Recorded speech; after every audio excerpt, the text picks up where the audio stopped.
Rocking with PetTEASblog.com. It's your boy Snoop D-O-double-G, and you are now watching the Petty Blog. I can't be on the Petty Blog.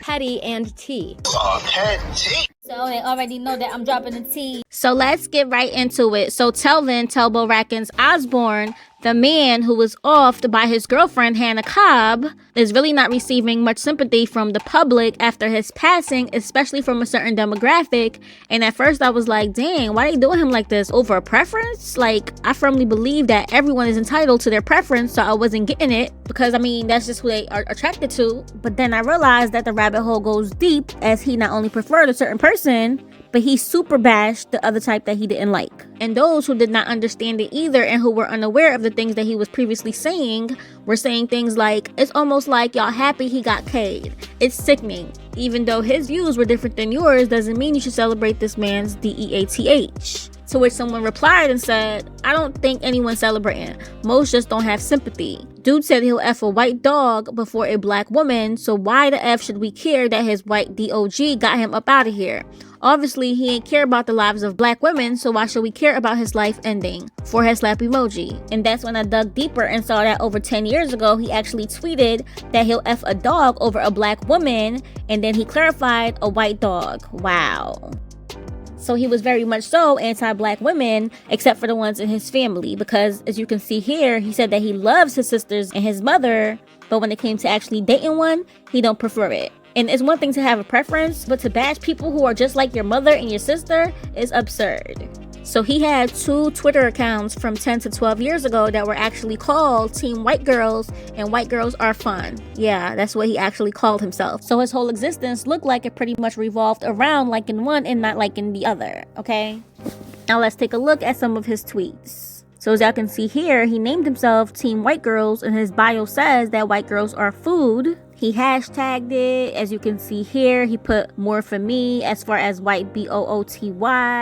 As you can see here in the subliminal, he put hating ass hoe do the most. I swear on Team White Girls. That B needs to be beaten. Oh wow. So people are assuming that he's referring to a black girl. Under this tweet, when he said white girls do it better, hashtag snow bunnies, someone under it said rest in preferences. Wow. And yes, I've seen that floating around a lot, even under the video that we posted of him, rest in preference. That's wild.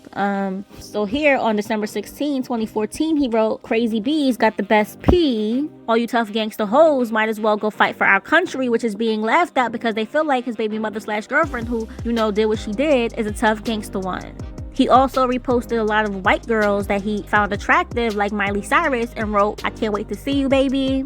He seemingly idolized interracial relationships, as you can see here. He referred to his girlfriend as his cutthroat Barbie. As you can see here, on July 20, 2012, he wrote that white girls are greater than black girls. From his other White Girls Are Fun account, his bio says, I love them white girls, they already know. Telbo in between, hashtag Team White Girls, hashtag Team Snow Bunnies. And as you can imagine, all of his tweets are pretty much him saying that he's Team White Girls over and over again. And get this, so on December 16, 2014, one of his preferences wrote, y'all follow my ninja, Rackins Telbo. He got a new Twitter and needs followers. And as y'all can see, even though it's over 10 years old, it has over 60 replies because they feel like she's too comfortable using the N-word. Which obviously he let her feel comfortable to use on him, and as y'all can see, he retweeted. And as y'all can see here, he also wrote that black folks remind him so much of crabs in a bucket.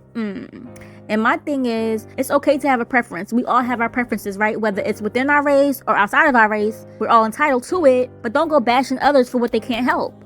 Like, make that make sense. A black woman can't help that she was born black, so why are you bashing her for it? Vice versa. It don't make no sense. Bash someone's character, yes, do that all day. They can fix that. They can help that. Not about their skin tone. That's just crazy. And if someone is doing it, don't go tit for tat for them, because guess what? That's something they're struggling with mentally, where they have to constantly bash a certain group of people to make themselves feel better and to like justify why they chose who they chose, which they're clearly insecure about. Because otherwise, love who you love without having to talk about anybody else for loving who they love.